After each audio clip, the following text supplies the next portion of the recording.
बिस्मिल्लाहिर्रहमानिर्रहीम। अस्सलाम वालेकुम। ये आपका अपना डिजिटल प्लेटफॉर्म है। मैं तारिक मतीन हूँ। वल्लाहु खैरुल माकिरीन। अल्लाह सबसे बेहतर तदबीर फरमाने वाला है। वही बचाएगा मेरे देश को बलाओं से, जो बारिश में शजर से घोंसला गिरने नहीं देता, क्योंकि उसकी तदबीर तमाम तदाबीर की इमाम है। अहम तरीन खबरें हैं, क्विकली शुरू करते हैं। बिलावल भुट्टो जरदारी ने मुलाकात की है सहाफ़ियों से।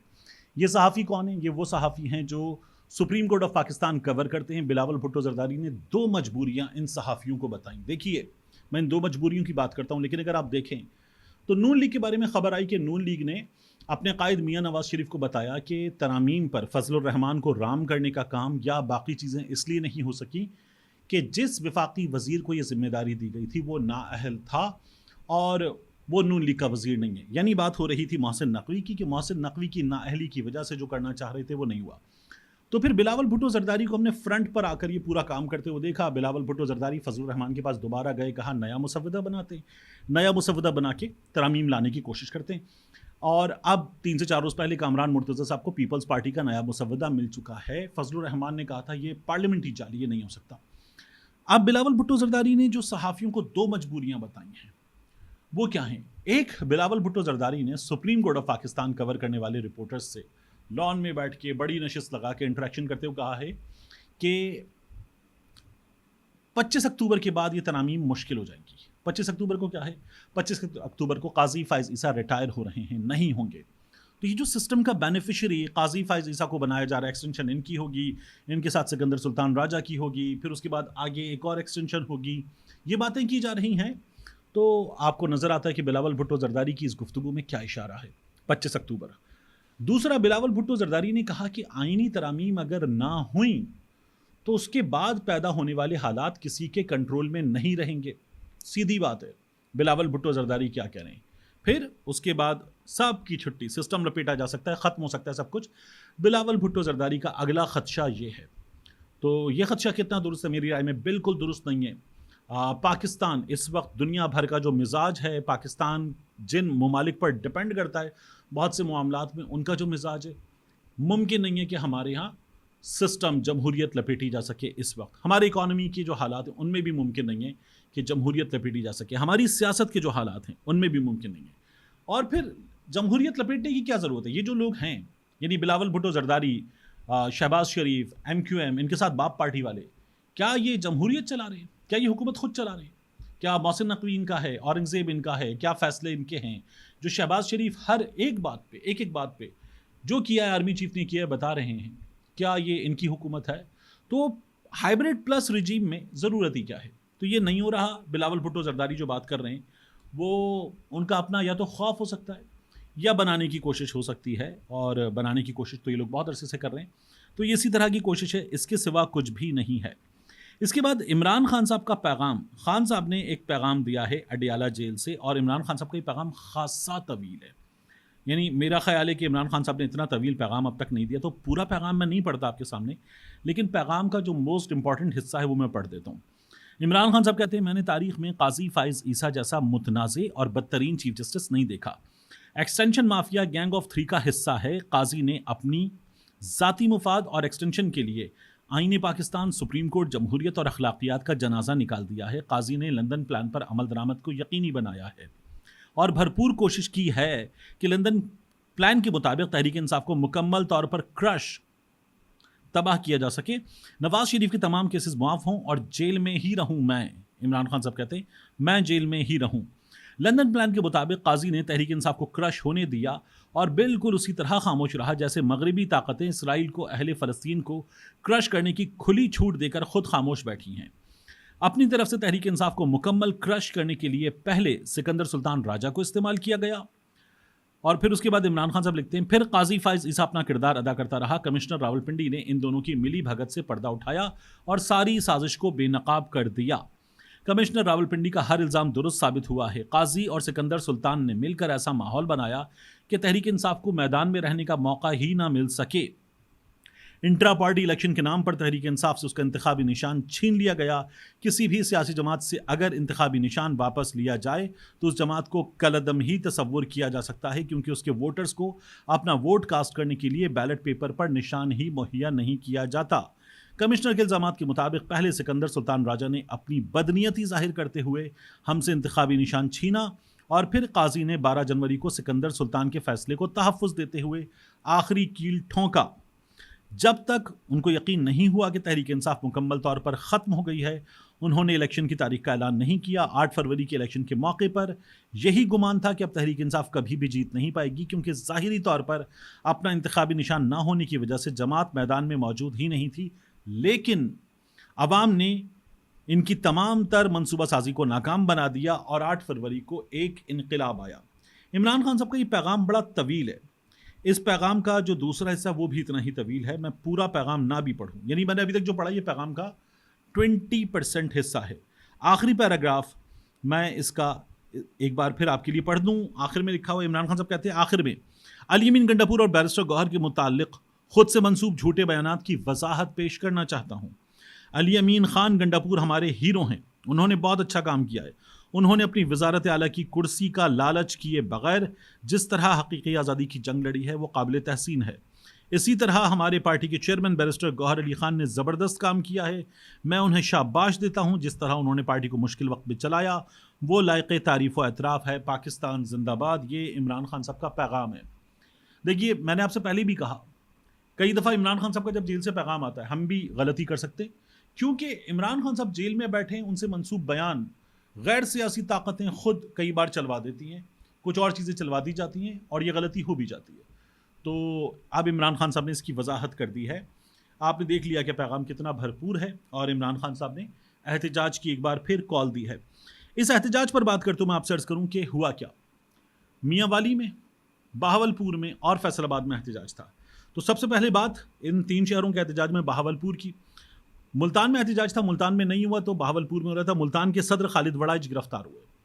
इसके बाद शौकत बसरा और ऑन अब्बास बप्पी, इनको हमने भरपूर अंदाज में मोटरसाइकिल रैली पर एहतजाज को लीड करते हुए देखा। मलिक एजाज गडन या गडन ये गिरफ्तार हुए। इसके अलावा ढेरों गिरफ्तारियां हुई हैं। मरियम नवाज शरीफ साहिबा को आज भी सुन रहा था, वो कह रही थी कहीं 2, कहीं 3, कहीं 5 लोग निकले। आप लोगों ने जो फैसलाबाद में गिरफ्तार किए हैं उनकी तादाद 230 से ज़्यादा है। कहीं 2, कहीं 3, कहीं 5, 230 से ज़्यादा है फैसलाबाद में गिरफ्तार होने वालों की तादाद। फैसलाबाद में क्या हुआ है? भरपूर एहतजाज। चौक घंटा घर में हमने देखा कारकुनान बहुत बड़ी तादाद में आए। हम्माद अजहर ने यहाँ पर आए और हम्माद अजहर एहतजाज करते रहे। हम्माद अजहर को गिरफ्तार करने की कोशिश की गई, शदीद शेलिंग की गई। हम्माद अजहर एक दुकान में गए, छुपे, वहाँ पनाह लेने पर मजबूर हुए। ये हाल हुआ हम्माद अजहर वाले केस में। उसके बाद गली मोहल्लों में जो पुरान मौजूद शहरी थे उनको भी पुलिस ने मारा पीटा। यानी जो कारकुनान थे उनको तो मारा पीटा, उनको तो गिरफ्तार किया, उन पर तो शेलिंग की, लाठी चार्ज किया। जो गली मोहल्ले में बैठे थे उनके बारे में भी पुलिस ने ये तसव्वुर कर लिया कि ये पाकिस्तान तहरीक इंसाफ के, इस वक्त तो सभी पाकिस्तान तहरीक इंसाफ की नज़र आ रही है। नून लीग का नज़र कौन आता है आपको? तो ये हुआ। और इसके अलावा कौन कौन गिरफ्तार हुआ है आप देखिए। मेजर सरवर गिरफ्तार हुए। राना शहबाज बड़े तगड़े और बड़े करारे जुमले देते हैं टॉक शोज़ में भी आके। चीफ विप वो भी गिरफ्तार हुए। मियांवाली में बहुत शदीद शेलिंग की गई, मैदान जंग का मंजर पेश कर रहा था मियांवाली। बैरिस्टर उमर नियाजी इमरान खान साहब के शहर में एहतजाज को लीड कर रहे थे और बहुत भरपूर अंदाज में बैरिस्टर उमर नियाजी एहतजाज को लीड कर रहे थे। खबर ये आ रही थी सुबह कि कारकुन निकलेंगे, इस एहतजाज में वो हालत नहीं की जाएगी, वो हरकत नहीं की जाएगी जो रावलपिंडी एहतजाज में की गई थी और जिसकी तैयारी इस्लामाबाद में। एहतजाज होगा, भरपूर होगा, यह हमें पता चल रहा था। लेकिन अब ये जो एहतजाज है, इस एहतजाज में भरपूर फस्तायत का मुजाहिरा किया गया और लोगों ने इस फस्तायत को औंधे मुंह गिराया। लोग निकले, बाहर निकले, भरपूर अंदाज में निकले, ज़बरदस्त एहतजाज किया। कहीं भी हुकूमत लोगों को नाकाम नहीं कर सकी कि वह एहतजाज ना करें। शदीद एहतजाज हो। कराची में वकीलों ने एहतजाज किया, अच्छा बड़ा भरपूर एहतजाज हुआ कराची में। और अब इसके बाद मैं आपसे मज़ीद अर्ज़ करूँ कि हमारे सामने क्या है। हमारे सामने 2 चीज़ें और हैं। एक है सीनियर सहाफ़ी हैं मुज़म्मिल सोहरवर्दी साहब। ये नया दौर जो आपने देखा है एक प्लेटफॉर्म है जिस पर रज़ा रूमी का प्लेटफॉर्म है, इस पर नजम सेठी साहब भी कभी कभार आते थे पहले। अब इस पर वो जो निगरां वज़ीर इत्तलात थे मुर्तज़ा सोलंकी साहब वो भी होते हैं, उनके साथ दीगर सहाफ़ी भी होते हैं। वहाँ ये कहा गया कि नए DG ISI ने आसिम मलिक साहब ने सख्त पैगामात भेजे हैं। ये जो मोहसिन नकवी गए हैं मौलाना से मिलने, मुजम्मिल सोहरावर्दी साहब कहते हैं ये जो मोहसिन नकवी दोबारा मिलने गए वो भी नई अस्करी क़यादत का पैगाम लेके गए हैं। नए DGSI ने सुप्रीम कोर्ट के हवाले से काफ़ी चीज़ें तय की हैं। अब एक तो नए DGSI मुजम्मिल सोहरावर्दी साहब कह रहे हैं सुप्रीम कोर्ट के हवाले से काफ़ी चीज़ें तय करके बैठ गए। मुजम्मिल सोहरावर्दी साहब कहते हैं कि वो मोहसिन नकवी को भी भेज रहे हैं, वो दीगर सियासतदानों को भी पैगाम दे रहे हैं।